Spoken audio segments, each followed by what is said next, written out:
You're listening to Head, a Star Wars podcast. Two fans, two generations, all things Star Wars begins now. All right, well, hello, everybody. I'm Eric Vansel. And I'm Daryl Sanders.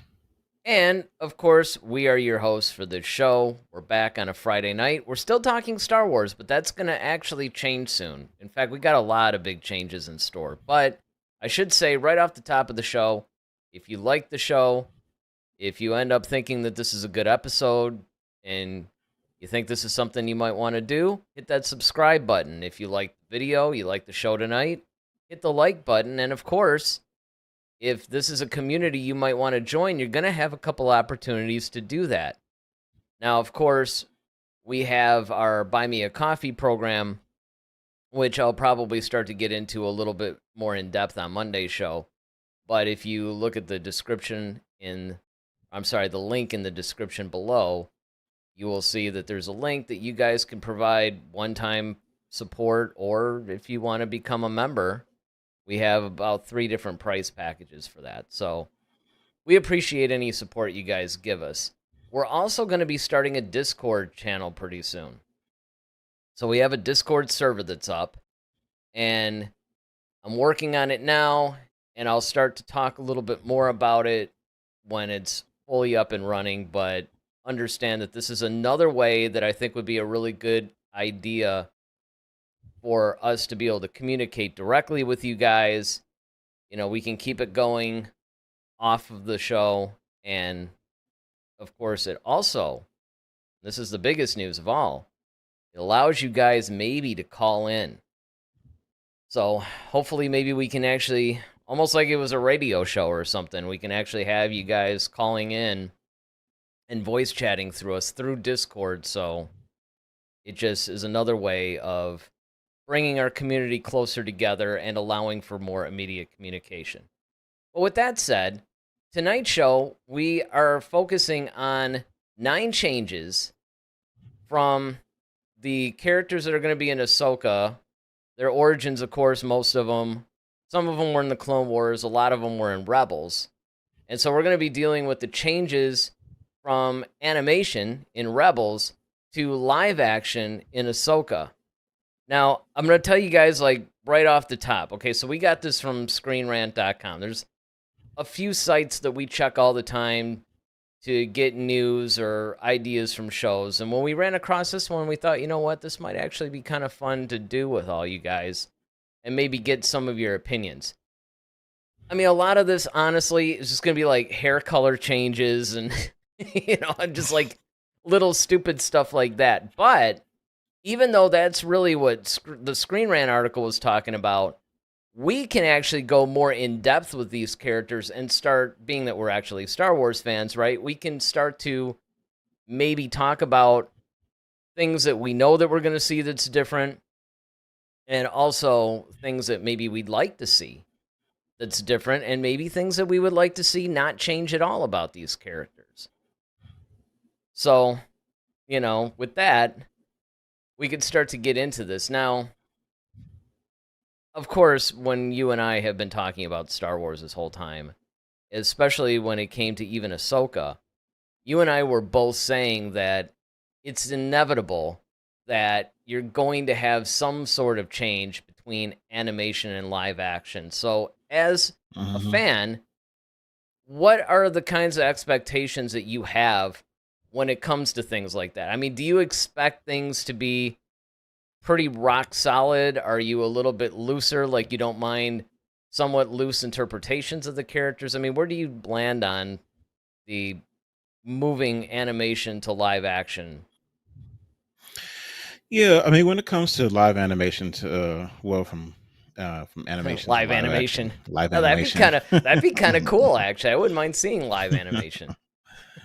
Yeah, wouldn't we all? That'd be kind of freaky, actually. Well, it's coming. But, AI, buddy. yeah, I know, right? No, but going from animation to live action, you know, as long as I feel like as long as the main things are the main thing, you know, Like, I don't want Grand Admiral Thrawn to be purple or something stupid like that. Like, Right. make him blue, make his uniform pretty much what it was. For the most part, I mean, there are certain things that are we probably are more stalwart against. Like, okay, love the lightsabers, or even Sabine, like, okay, with her hair, it's like, okay, is that really that big of a deal? No, because quite frankly, there's always you could create an in canon reason for it. I mean, it's when you're doing with animation, you're going to draw the characters relatively the same all the time. So it's kind of like that. Like, I remember watching, how much of a huge Batman fan I am.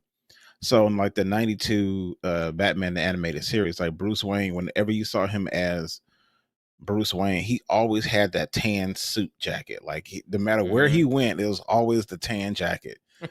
And this guy's a billionaire, so I know you have multiple, clothes out the Well, he wazoo. might But just have a bunch of tan jackets. Maybe that was kind of his thing, I mean, right, yeah, no, but I can't say mean, I'm not guilty. Granted, I'm not a billionaire either, but I mean, even if I were, I don't know. I think that sometimes you just get comfortable with certain outfits, but that's a good point though, because in a lot of cases, many of these characters in the franchise actually have these very identifiable outfits.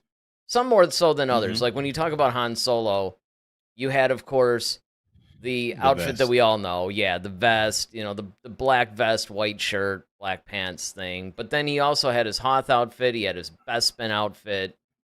And of course, I had all those action figures. But there was definitely a uniformity to not just the way that the characters acted and all that, but even the way they looked. And they didn't vary Yeah, too much. and that's the thing. But we those different variations were live action. Like Han Solo was established live Oh, action, yeah, as yeah, that's true. opposed to the opposite. Where you're going from animation to live. So, like, from animation to live, like, I think some things are, um like, for example, like Ezra's lightsaber needs to look like Ezra's lightsaber because it's Ezra's, right? It's unique to him.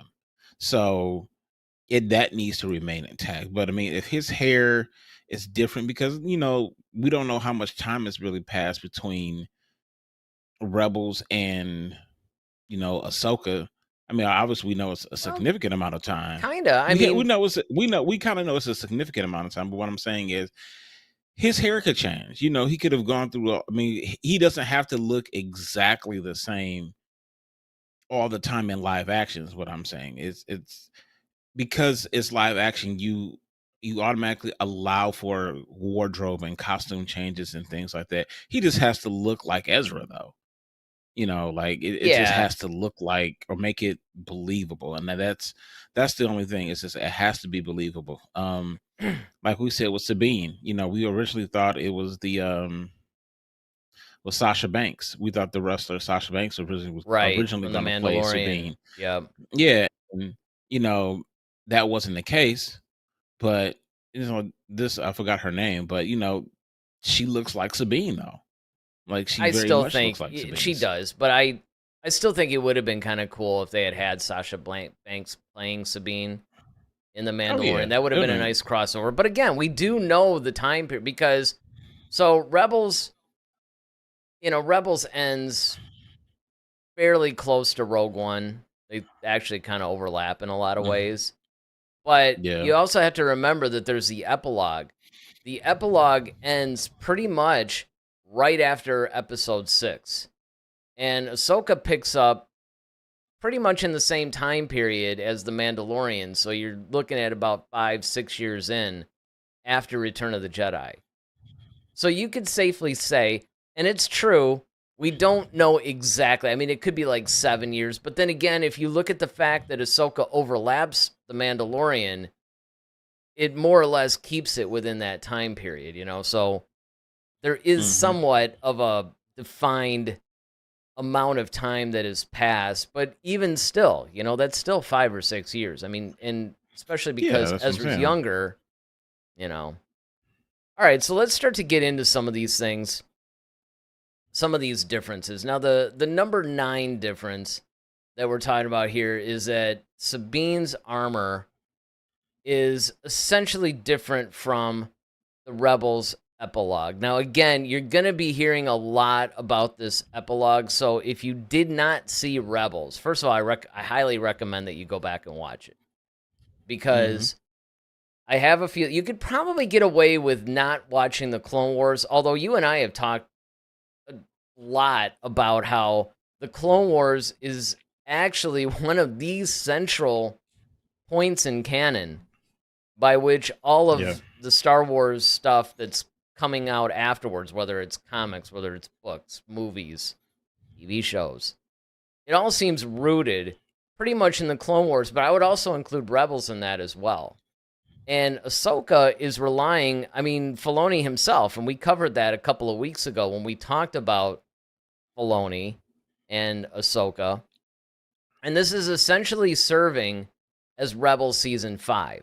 Now, Rebels went 4 seasons, and at the end of the 4th season, they did this little epilogue where they more or less showed, they flash forward, because Rebels basically takes place a little bit before Episode 4.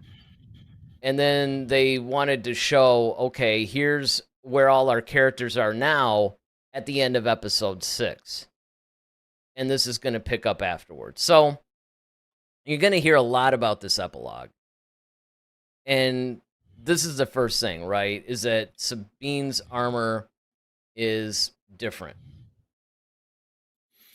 Yeah, I mean, once again, it doesn't really necessarily bother me that it looks different. I mean, granted, the last one we see is kind of cooler in my opinion, but I mean, once again, because we're moving to live action, she could have, changed it. They made some modifications, could have got damaged. We don't know. Maybe just the other one's in the dry cleaners for all we know. It could be whatever, or maybe she has multiple. This is the one she used on this particular mission. So, like I said, as long as it's believable, like, okay, once again, her armor reflects, if you look at the epaulets on her shoulder, those are relatively the same. The styling of it is relatively the same. Mm-hmm. She's got a blaster, she's got her helmet, it's artsy, that's it. And I think like this her, is, and yes, that's, as long as it looks like that, it's fine. that's the thing. I mean, it's relatively, again, and this is going to be one of those things, honestly, as I was reading through all these things, and again, we're going to go through all 9 of them, but a lot of them are that hardcore super fan, because honestly, in full disclosure, I don't know if I would have noticed any of this stuff. First of all, it's been a while since I've seen the last season of Rebels, or any season of Rebels. But it goes back to what you're saying, though. There's enough similarities there that I don't necessarily think that it's going to bother anybody. All right, we did get one chat in here. It's not Ronaldo, believe it or not. It's someone named Hi, which is, it's like, okay. Hello. Right. This is a little bit off the topic, but it does still tie in a little bit. And Hi says, how do you feel about the Star Wars games? Are any of them worth it? And one of the things that I think is really important, and I've said this a lot, is that the games, along with the comics, the books, they all tie in to this greater Star Wars universe now. It's not the way that it used to be, where it was compartmentalized and, you had the books that existed here and the comics here, and then, maybe the movies or whatever. And let's face it, most people fit into the casual fan label, and most people are just watching the films. I mean, that's just straight up the truth, right? So you do have to look at it that way. But as far as, are any of the games worth it? Yes, absolutely. In fact, I think that Star Wars has shown completely in the gaming world, more so in a lot of cases sometimes than even the film or television world, because they've really excelled when it comes to the games, when it comes to the books, when it comes to the comics. And what they're trying to do now with them is they're trying to tie them in, whether it's tightly woven in, where you could say some of the recent games, Jedi Fallen Order, Jedi Survivor, those are 2 great games. I haven't played Survivor, but I have played Fallen Order, and it's amazing. Knights of the Old Republic. Knights of the Old Republic is definitely a classic. That game came out in around 2001, but it's still every bit as popular today, and they keep threatening to re-release it. Then there's another one I think called like Star Wars Outlaws or something like that. It's supposed to be some open world game, which is really cool. The newer Battlefront series is the first Battlefront's not too great, but Battlefront 2 is pretty good. Yeah, what was it? Unleashed? Is that the one with Oh, the Force Unleashed, yeah. Yeah, that's Force another Unleashed, slightly yeah. older game, but that was pretty incredible too, actually. So I mean, there's a lot of games out there, honestly, that are completely worth your time for a couple of reasons. One, the playability of the games, the graphics, all the things that you would expect if you're a gamer are just incredible. But the other element of it too is that if you're what I would say maybe more complete Star Wars fan, where you really get into a lot of the stuff, that's why, by the way, everybody's gotten really excited about our decision to turn the Friday show very soon into just like an open entertainment discussion where we cover pretty much anything. And I've gotten a lot of comments like, well, I'm not really that deep into Star Wars, and I don't really, I like it, but I just don't know that much about it, so I can't really get that much out of the show. But you guys do an actual entertainment thing, I'm there. So I have a feeling we're going to get a lot of people flooding that. But I say that to say that even if you're a casual Star Wars fan, but you do enjoy gaming, the Star Wars games are insanely good. And if you're into the more of the, like the whole lore and just watching or reading or consuming, all the other Star Wars content that's out there, the games are a really important part. It's not how it used to be. I mean, there's a lot of really a lot of canon story-based canon stuff that's in there. I mean, it's crazy. It's getting to the point now where you basically I don't know, it's almost like you got to see him. He goes on to say, he keeps texting us, I don't know why. He's like, is Darth Vader the guy from Fortnite? And it's like, okay, remedial time. But I will say this, and this ties into the whole gaming question. Fortnite was where we actually got to hear Palpatine's message that was teased in The Rise of Skywalker in the opening crawl. It's just like, there was a message or whatever. And I remember you and I were particularly angry about it, both in our initial review of the film and then when we did the recent What is Star Wars series, where we went back and reviewed them. And again, it irritated us because if you're going to introduce something, some sort of a concept in the film, then you have to give us the background somewhere in the film. You can't just go, oh, you have to read this book that's coming out in a couple of months.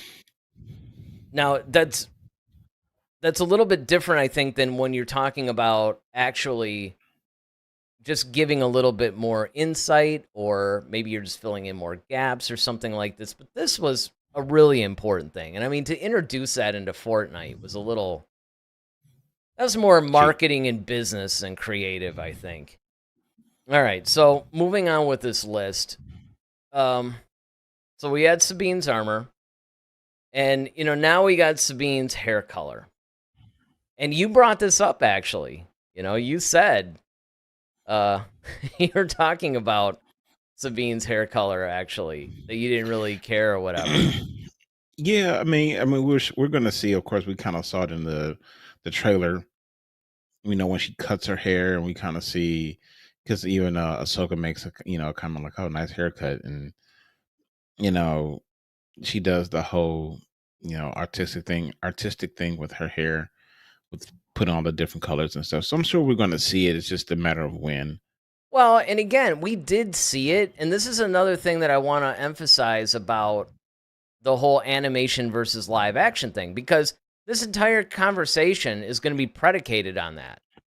Because it is still purple It's just a different shade of purple, you know? Even the Hmm. armor, you even said when we covered the armor, it's a little bit different. It's not gonna be the same. Obviously, the animated version is way more vibrant.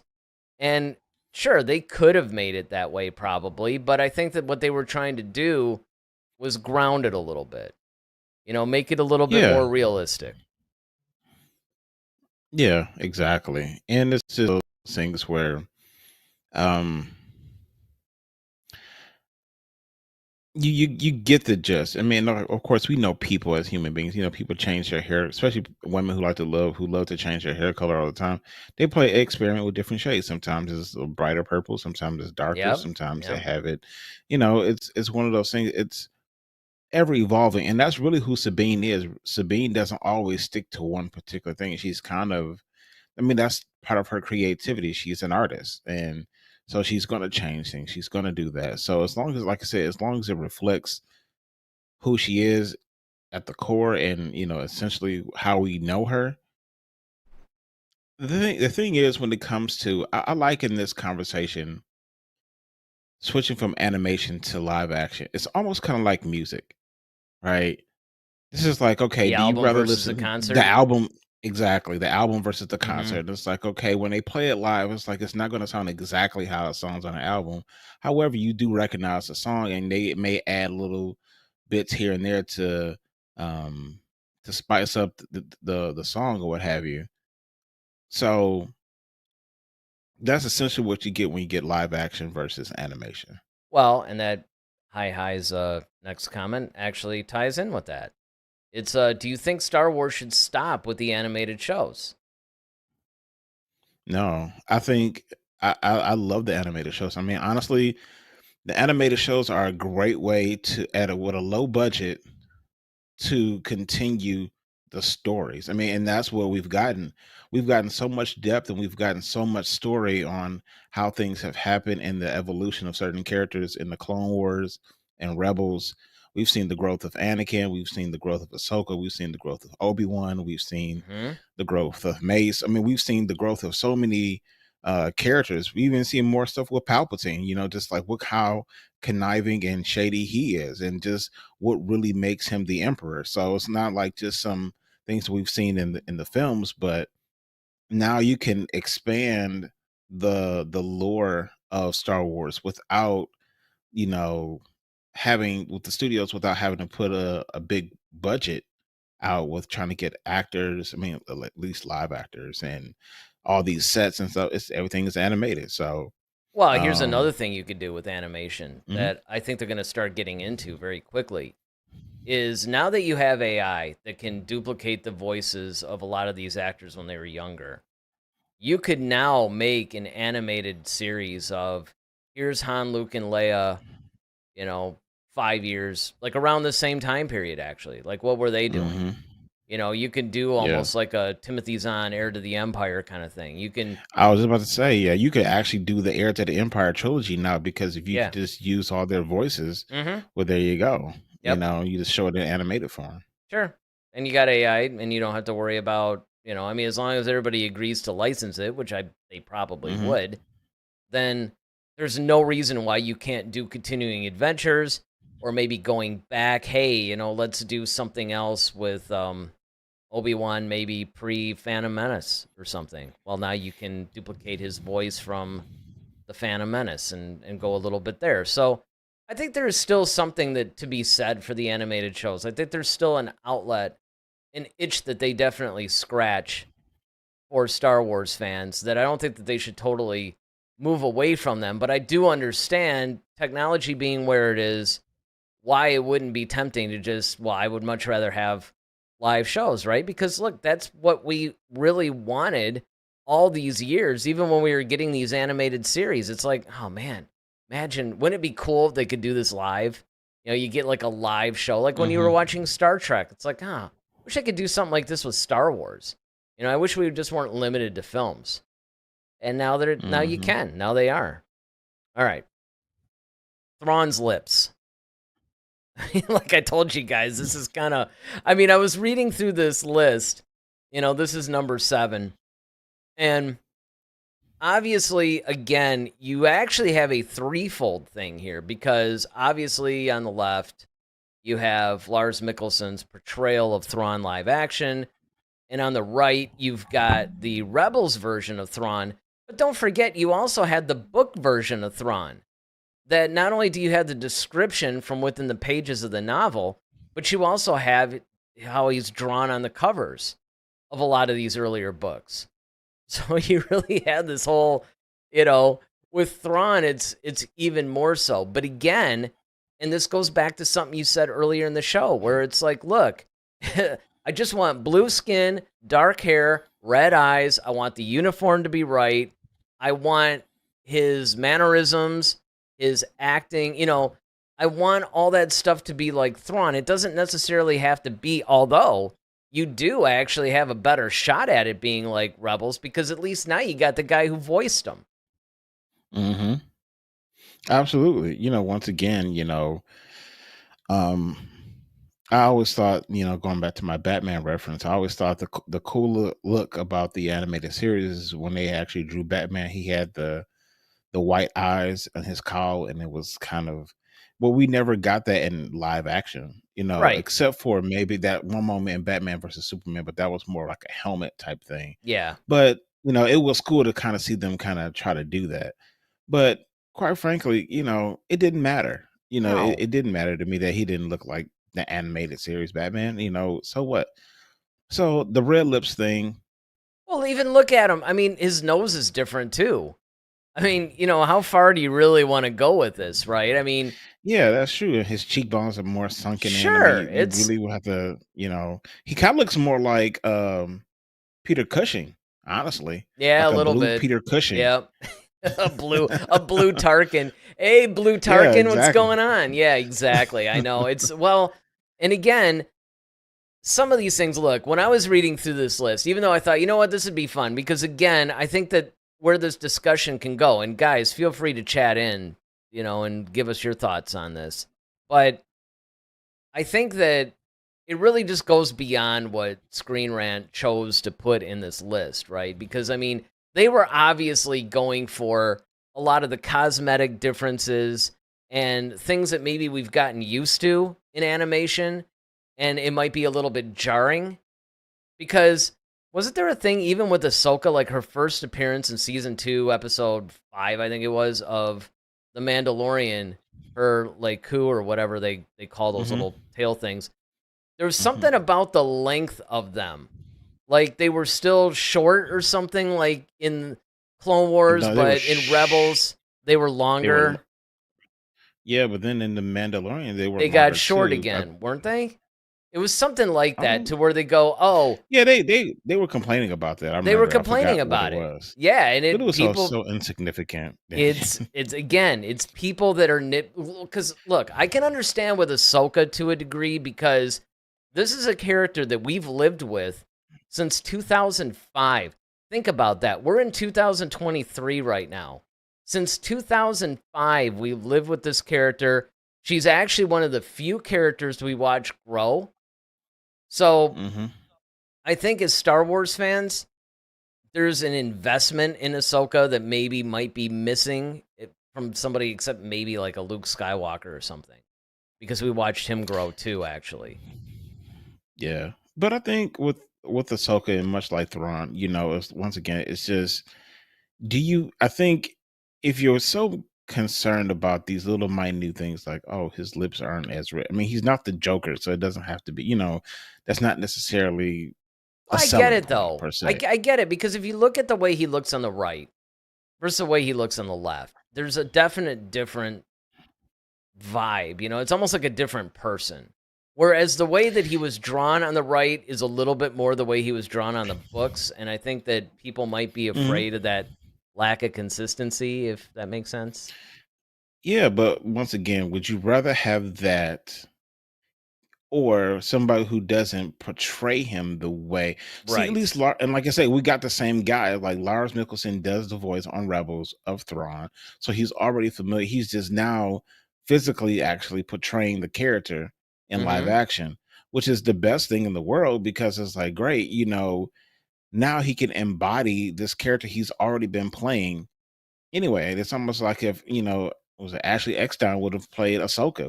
They were trying Yeah. to get that to Yeah. happen. Yep. And it's the same thing, but I think in this we're going to be more enthralled with his performance, his delivery. Do we believe him as Thrawn?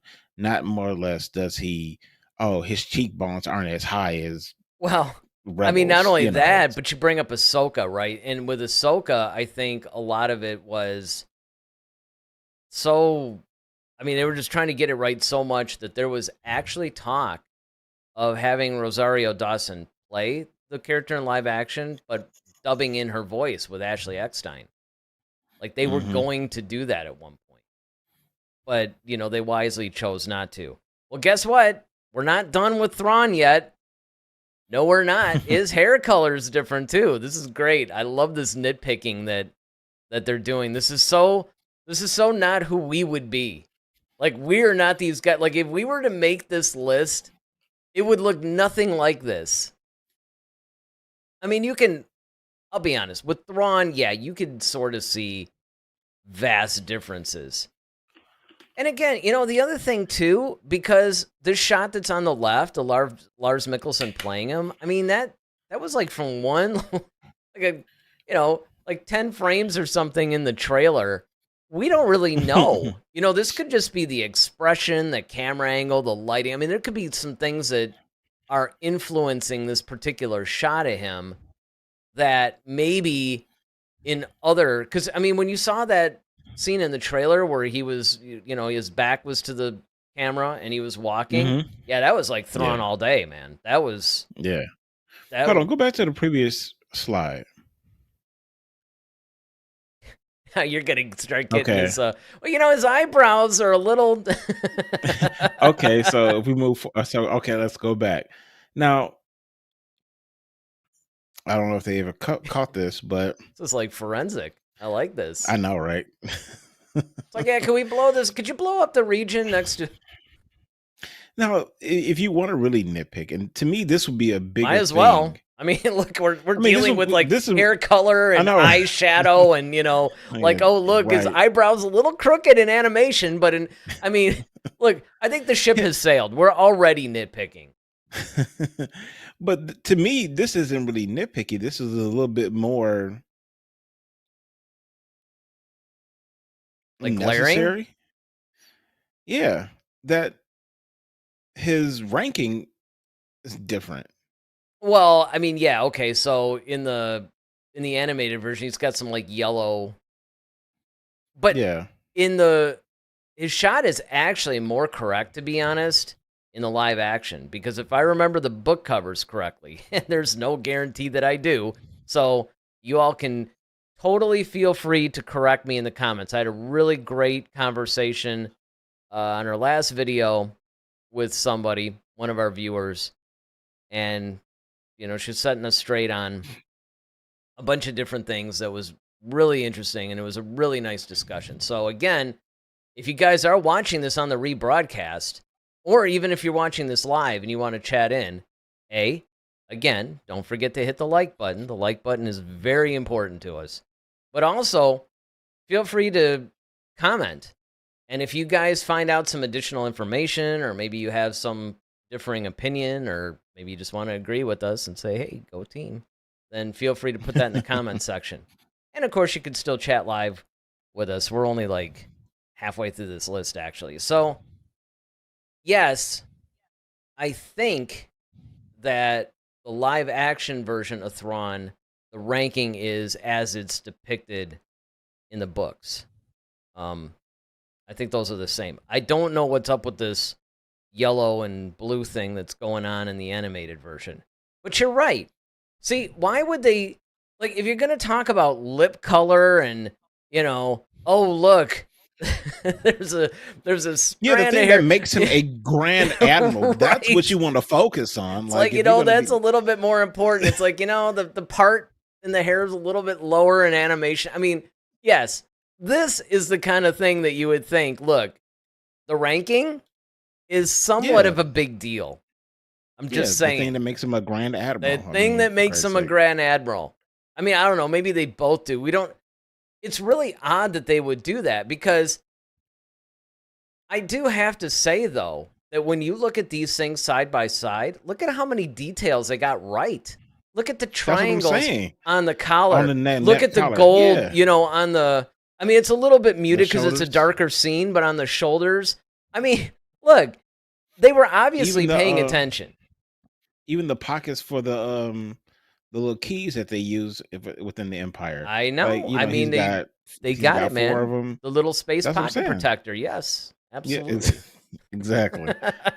I mean, this is some stuff that, again, I think that people now are just trained to look for everything negative, But Mhm. well, here's an obscure one. At number 5, we have Jason Syndulla's hair color is different from the Rebels epilogue.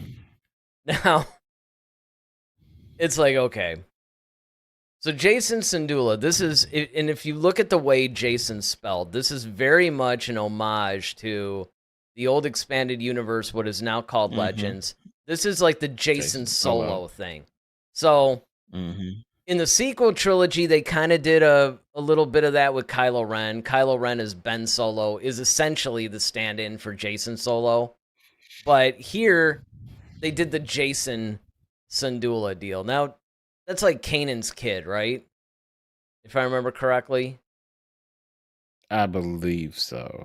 I think, yeah, because Yeah. I think Kanan like nailed Hera and Hair, yeah, Jason popped out. popped out.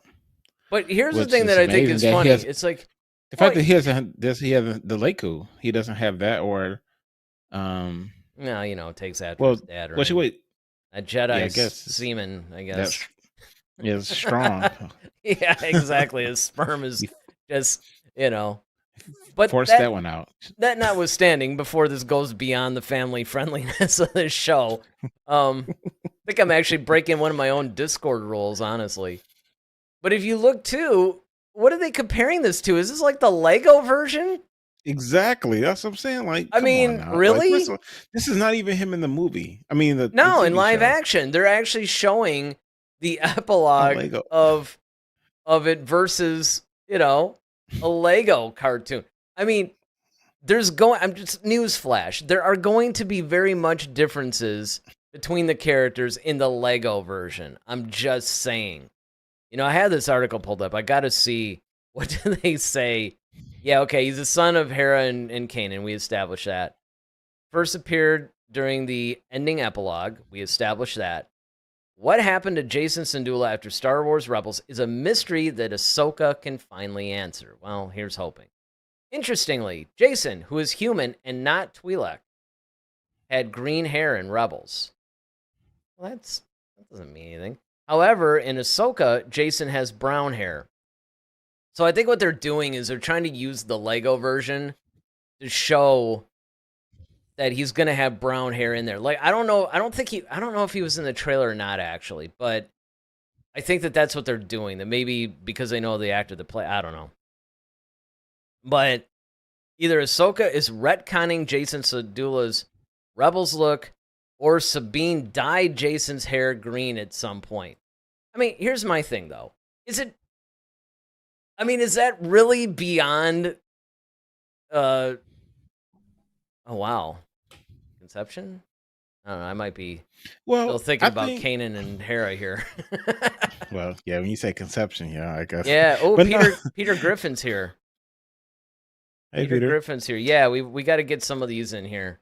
He says they could always say Sabine painted his hair green if they needed to. Yes, that's Sabine is his barber, and he goes, "Okay, I guess they had covered." Yeah, I mean, well, but again, it's like, I don't know. I think that in some ways, I understand that they're trying to illustrate the differences between the animation and the live action, and this goes back to something you said pretty much at the beginning of the show, where it's like, look, there's enough time that has passed that's totally conceivable, that's the word, that, yeah, maybe she just dyed his hair.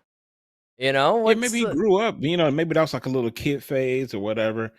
and then now he's a little bit older or whatever, and like, okay, maybe he has to be a little bit more political. I mean, you do have the new Hey man, order going on. maybe I it's a mean, school who uniform knows? thing. You know, Yeah, maybe you can't have green hair. It's got to be brown. I mean, gotta who follow the dress knows? code. Gotta Follow the dress gotta code. follow the dress code. Pull your pants up. All that. Yeah. This is actually kind of funny because Peter's now talking to Hi. He goes, hello, hi. He made the same joke that we basically did. And he goes on to say that all the Star Wars games are worth it. Yes, Peter, if you also missed the beginning of the show, for our viewers' sake, and, like buttons and subscribes and all that, go back and check it out. Hi. This is great. He goes, nah, they did his hair dirty. Yeah, well, I mean, and it's really, and this is what I've often said. Now, usually it's not when we're talking about little nitpicky stuff like this. Usually it's when we're talking about actual plot points and things. Mostly like when they drop the first 2 episodes of any given show and everybody starts piling on it. And we always have to say, well, hold on a second now. You guys have to at least wait until we get a little bit into the show before you criticize it too heavily. Now, that's not to say that it isn't a legitimate thing to criticize the quality or the presentation of the episodes. I mean, absolutely, you can criticize it on an episode-by-episode basis. But I think before you ascribe too much into 1 or 2 episodes, you have to, you have to take that into consideration. And that's one thing that I would say here.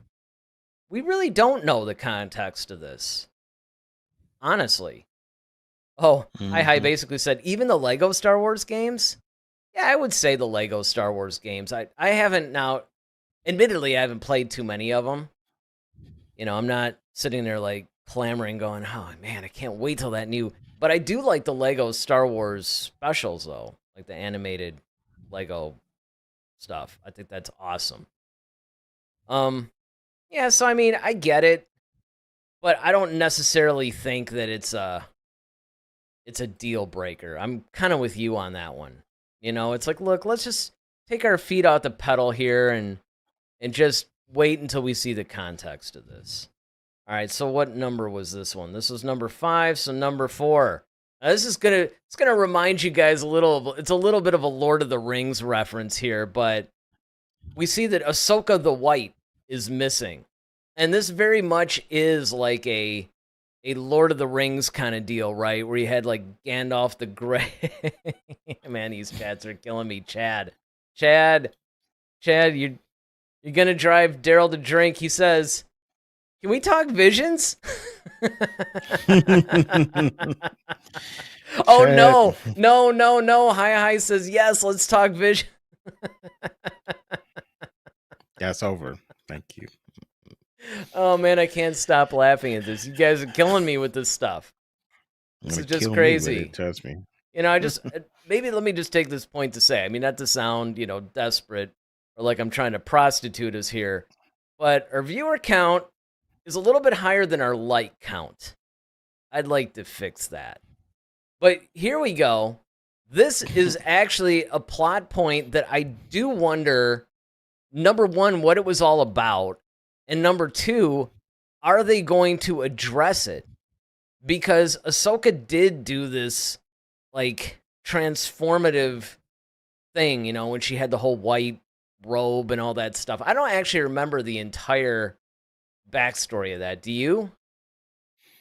No, I mean, my only guess is that maybe it's kind of showing her showing the difference that she's no longer a part of the Jedi Order, and she's kind of in the middle of the whole gray. Her robe's looking a little tattered though on the left. I'm just saying the white one's a nicer look for her. Well, yeah, but then once again, the whole tattered look version is probably because she's trying to blend in and become more homely. Looks. Well, she wants to blend. I mean, you come out with this whole white robe. I mean, you're gonna draw a lot of attention to yourself. I mean, she looks like okay, the white robe, yes, but that doesn't mean you can't have a robe that doesn't. You can have a nice brown robe. Well, yeah, I mean the Jedi all had nice brown robes I'm or just cloaks I'm or just whatever. thinking of how we are fully embracing the ridiculousness of this entire conversation. But it's But like I said, true. like, Why does but for everything like, have to be tattered? because it's like if you're trying to blend in as like a, you're not trying to The look okay. CIA, when they blend in the normal street clothes. They don't like try to look like some sort of a bum or something like that.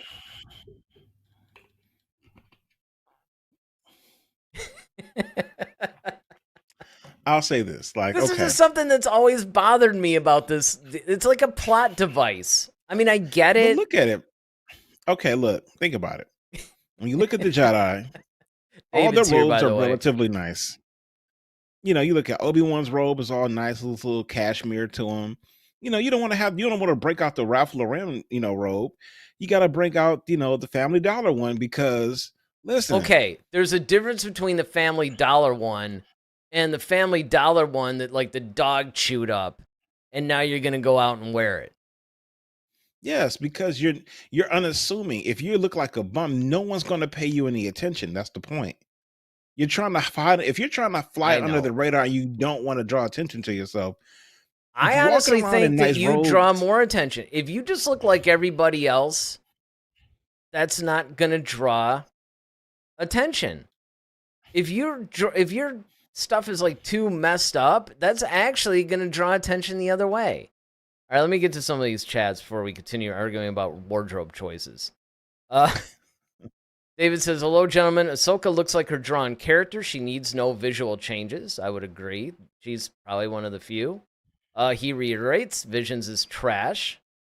Um, Thank you, David. and Hi basically says that yeah, for an animation, it doesn't look too bad. I think that he's talking about Ahsoka. Hmm. Chad is saying that see, style, but That's it's right, not a, Chad. but it's Get the not Burberry out, man. it's not about style. It's just all right. Anyway, Peter says she sold her Obi robe to some Jawas and got herself the white. Yes. Hi is like, now let's talk Apex. It's like, oh, wait till the general show.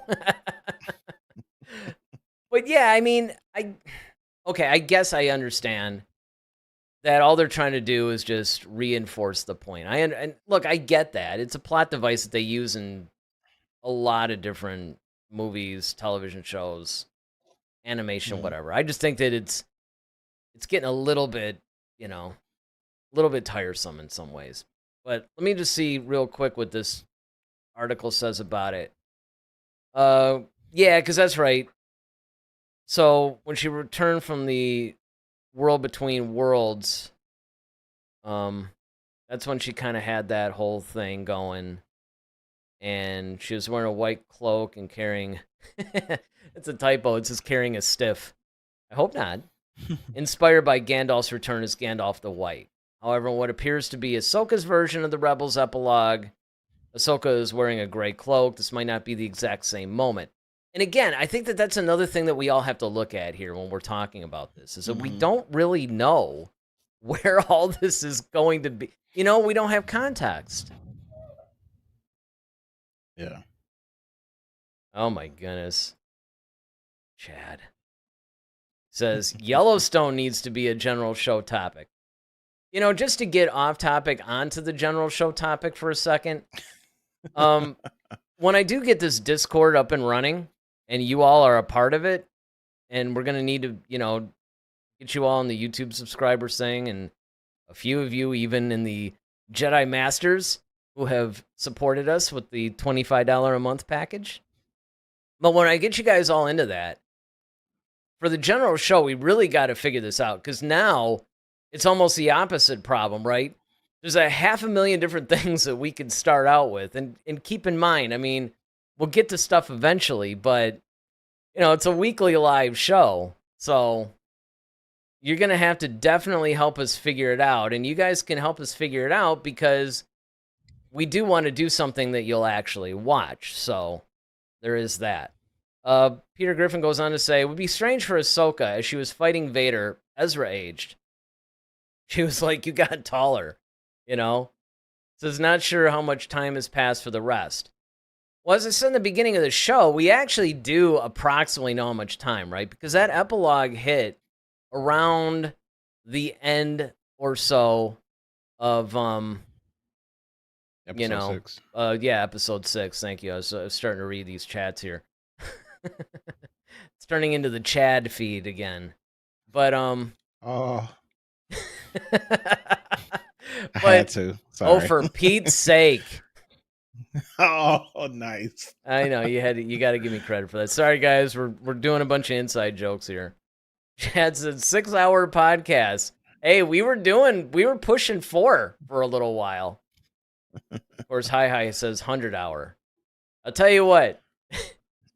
You guys all get us to the point where we can do this full time. I would be probably willing to do some of these marathon ones.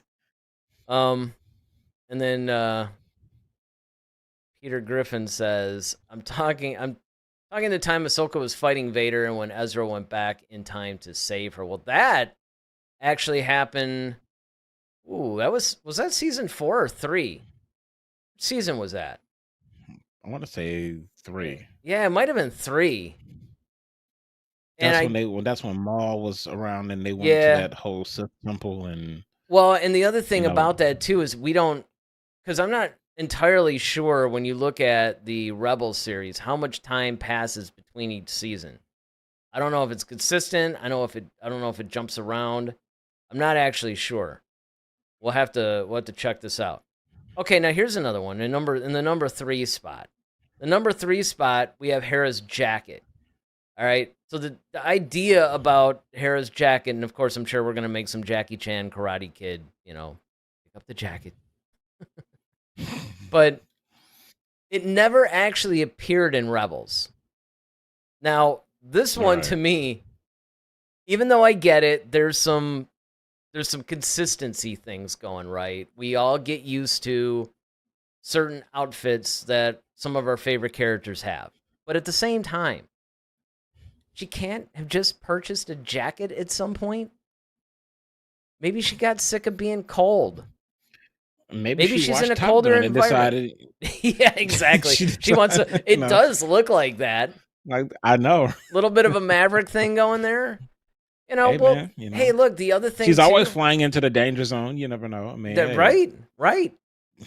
I mean, look, again, I think that some of this stuff, this is a fun list to do. I mean, this has actually been a more fun list than I thought it was going to be, in large part thanks to you guys, this is kind of what I want to keep going when I get the Discord thing ready. We got voice chatting in there, there's all kinds of stuff that I'm putting together in that. You guys will have more direct access to us. So Peter Griffin says, Ahsoka was in present time and Ezra aged. The whole world between worlds. When he saved her, she said he got taller. I'm guessing a yearish. Could be. Kind of looks like the 1980s Top Gun coat. Yeah, it does. Yep. Well, see, that's the thing, and that's what is going to be interesting because the whole world between worlds, and I'm glad they're actually dealing with this in this particular series because Peter Griffin kind of has a point when you're looking at. Sorry. When you're looking at the, I was so tempted to do my Cleveland. Hi, Peter. Anyway,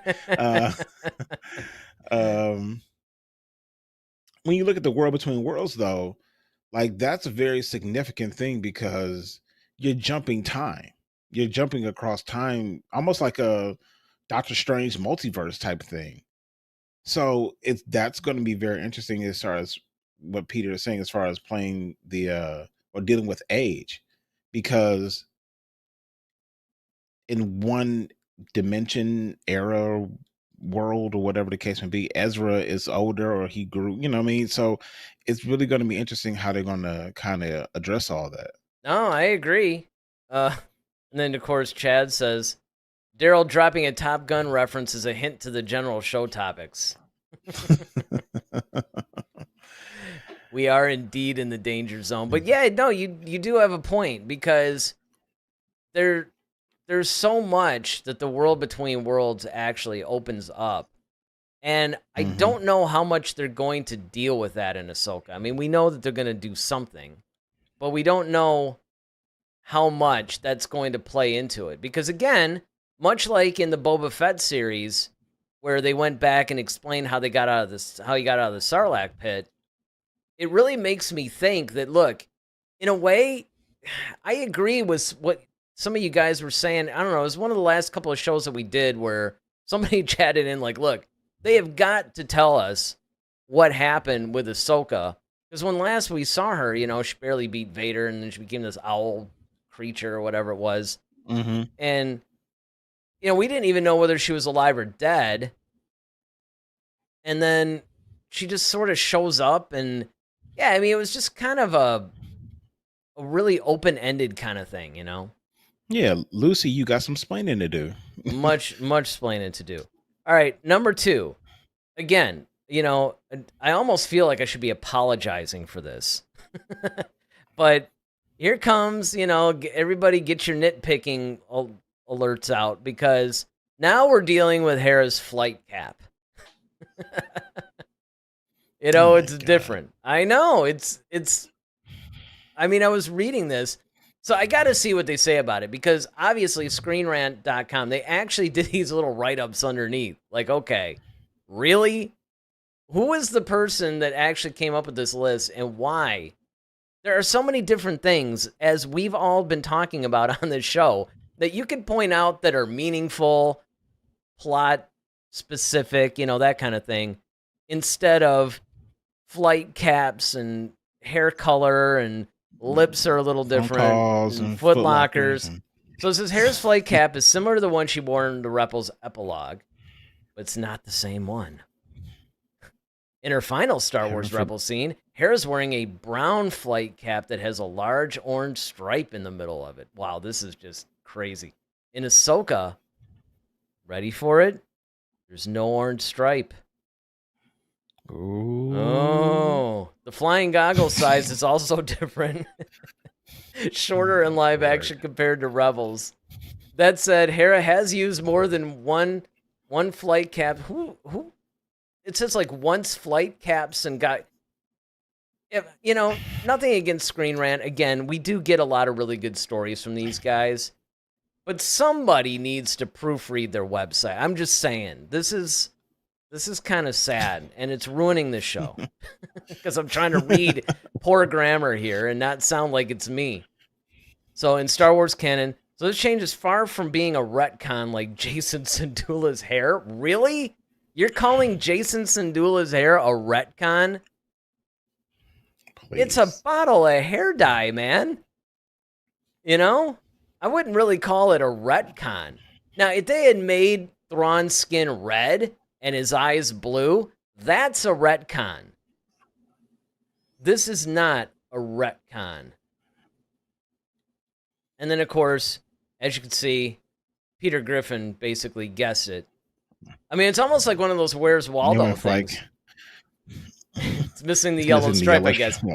He was typing this as we were talking about it. It's kind of like, yeah, you're almost forced to like look at the difference. It's like, those old little like cartoon things where they'd have like the same scene, and it's like, can you spot the 10 or 15 differences? Yeah.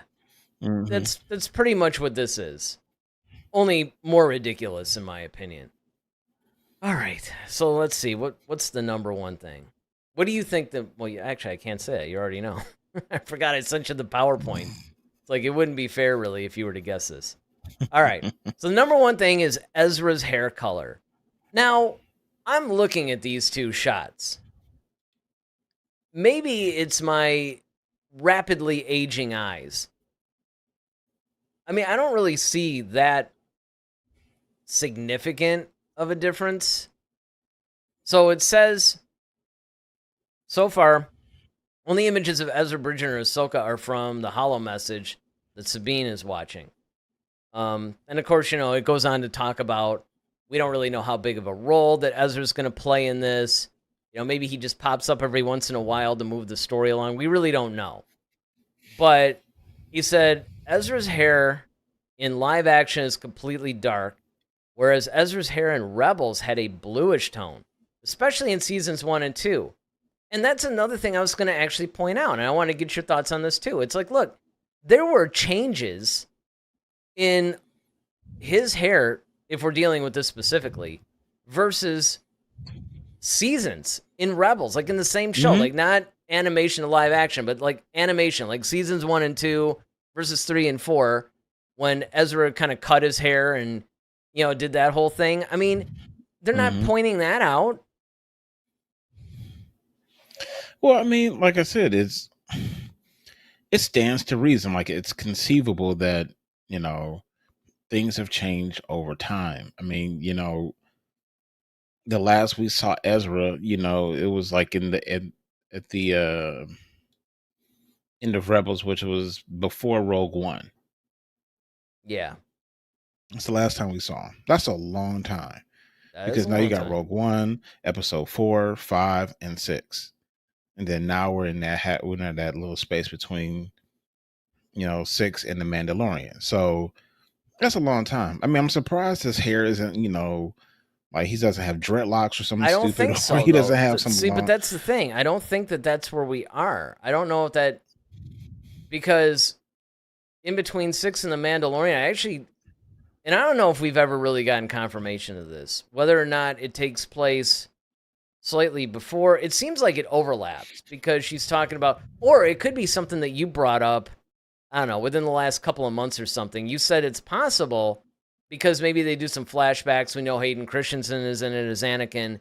Maybe it, like the main central plot. Around. Yeah, it might say it takes place between episodes 2 and 3 or something, or in season 3 of The Mandalorian. But part of it could be taking place well before it, maybe at different points. Like you said, it jumps around.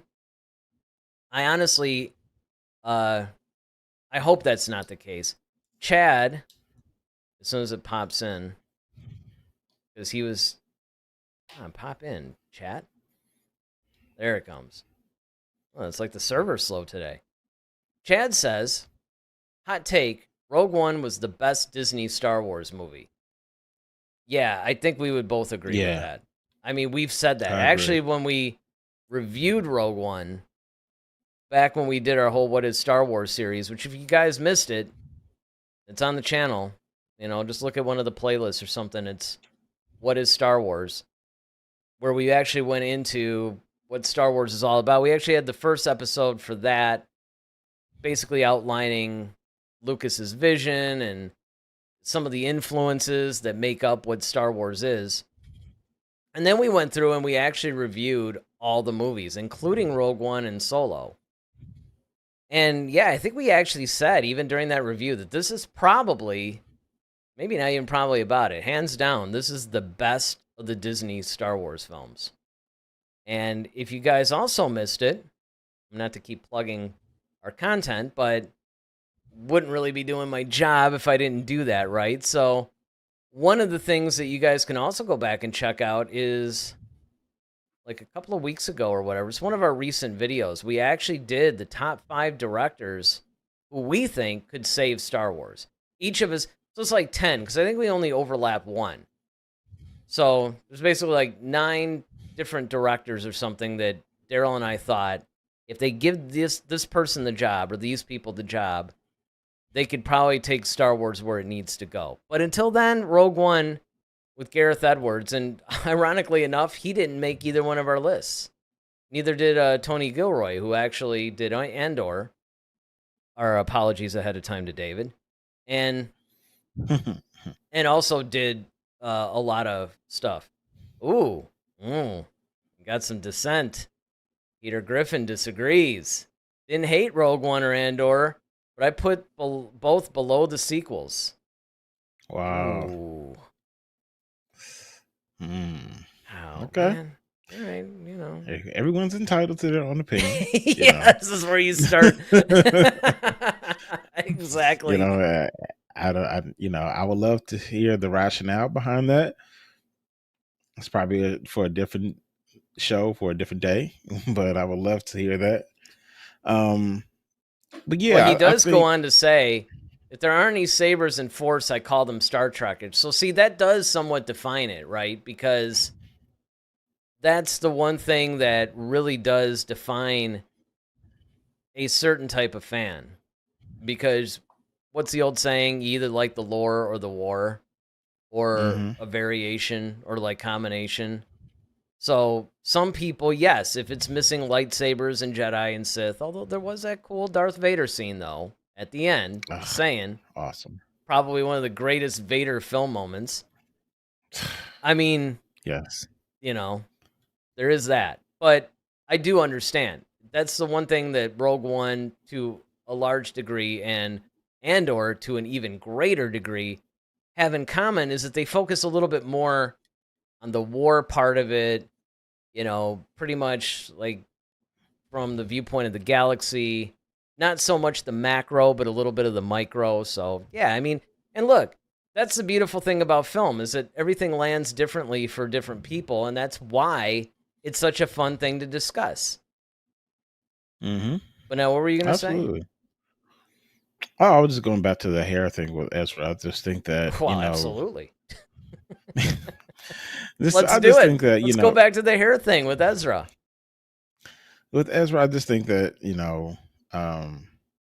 times have changed, and we're going to see, like I said, this is just a hologram, a hollow message or what have you. This could be recording, so this could have been something he did a while ago, and then maybe by the time we actually see him in the flesh, it's the Ezra we come to know. We don't know yet, so it's still too soon to tell. But I think a lot of these things, and to sum it up, they're petty. I think the one I brought up, not just because I said it, but I just think it's because it's more relevant of, the insignias that make Grand Admiral Thrawn a Grand Admiral. It's a little bit more That's kind of important. Important than, oh, what color are his lips, Well, I was going to say, I could just see we're reviewing it, it's kind of like, it's good, but I can't get past Ezra's hair. It ruins the whole show for me. Yeah, that was true, though. That kind of happened to me with 24. After, I think it was season 7, there was that one terrorist bad guy who had like hair like 10 feet off his head or something. And it just looked so ridiculous. I could not take him seriously. It was almost like, to me, his hair was another character. It was just, I couldn't do it. I'm cracking up every time this guy's trying to, act crazy or whatever, because he just had this ridiculous, like, hair thing going. And it was just like Cousin It. I couldn't get past it. I could not get past it. All right. So Peter Griffin says, I only kid. I like them all except for the prequels. See, it's okay if you notice. I don't know. I think the sequels are becoming even more popular to bash now than the prequels. People are actually starting to warm up to the prequels a little bit. Mm-hmm. People are like, you know what? After the sequels, these weren't so bad after all. But I don't know. I mean, let me ask you this as we're wrapping this thing up. I mean, I think that our amount of jokes that we've made through this probably will give the answer, but how relevant do you think any of these things are to the live action show? I mean, again, because, all right, I was going to play devil's advocate a little bit because you do want somewhat of a faithful adaptation. And you actually brought this up again in the beginning of the show. It's like, yes, you want to make sure that the main points are there. And I think your analogy between an album and a concert is perfect. No, if somebody was like layering multiple instruments or something like that to get a fatter sound, you don't necessarily expect there to be like 12 guys on stage. But as long as the main parts are there and the song sounds relatively recognizable and the same, then you're good. And that's pretty much how it is with animation to live action. I mean, as long as you know who the character is, right? Yep. All right. Absolutely. Well, that's good. Once again, we agree. I guess Head to Head was like the worst title for our show because we so very rarely, really, it's head to head us versus the audience sometimes. But you guys were actually great. I have to say, this is one of the shows that I will say is an example of what we would love to see every week, where everybody's chatting in. You know, it was a really good discussion. You guys could have taken what would have been a little bit drier and quicker into something that actually had a lot of meaning and weight. We got to discuss a lot of great things. So again, if you're just joining us, or again, you know, you're watching the rebroadcast and you're still on the fence, look, if this is the kind of show that you like, a Star Wars discussion show that is pretty fun-loving and normal, right? We're not going into all these crazy details that only the super hardcore geeky people would notice. And of course, we welcome you guys too, because we need the hardcore geeky people so we can remember the names of some of these characters. But check us out every Monday and Friday at 8, and hit the like button if you like this video. Hit the subscribe button if you want to see more of this stuff. The notification bell will let you guys know whenever we're going on. Whether we're uploading a video or going live, you guys will find out about it if you hit that notification bell. So, Monday, we're going to actually be talking about, this is great, I actually know what we're talking about ahead of time now. This is so progressive for us. We're going to be talking about, I think it's 10. I think it's the 10 Force users who could beat Palpatine. So some of them are from the old expanded universe now called Legends. Some of them are from, you know, movies and stuff like that. And some of them are like these like really weird, there's a couple of characters I'm like, I don't even know who this is. But you know what? Apparently they could beat Palpatine. Chad, of course, says Visions. Chad, if you want to see Visions so bad, just go back and watch it. We reviewed all 9 episodes. Or you can actually write to Lucasfilm and say you want that season 3 out sooner. Don't you do it, Chad. Daryl has been too happy. He's been too calm lately. You know, he's too sober. Exactly. You know, look, whatever gets you through these reviews sometimes. Hi also likes Visions, I guess. Where were all you guys when we were reviewing this? Like, there were some episodes of Visions where literally we're just like just us talking, right? You getting me starting to drink again. Oh, here we go. It's healthy, but the more you talk, it doesn't necessarily have to be. Is that orange juice? That could be vodka in there for all I know. No, it's this very lovely organic purified water, lemon, ginger, and pineapple. Oh, if only they sponsored us. I know. I don't know if I've ever heard of that. Well, I guess we could talk more about that Monday, right? All right, guys. Well, again, you know what? Thanks for joining us tonight. It was a great chat. Hopefully, you guys, if you're watching on the rebroadcast, you enjoyed it. Feel free to leave your thoughts in the comment section below. And until Monday, when we deal with the top 10 Force users who could beat Palpatine, I'm Eric Vansel. I'm Daryl Sanders. May the Force be with you. Always. Head to Head, a Star Wars podcast. Be sure to follow us on Twitter @HeadToHeadSW. Submit your questions for our next show. Visit our official website at headtoheadswpodcast.com. Until next time, may the Force be with you, always.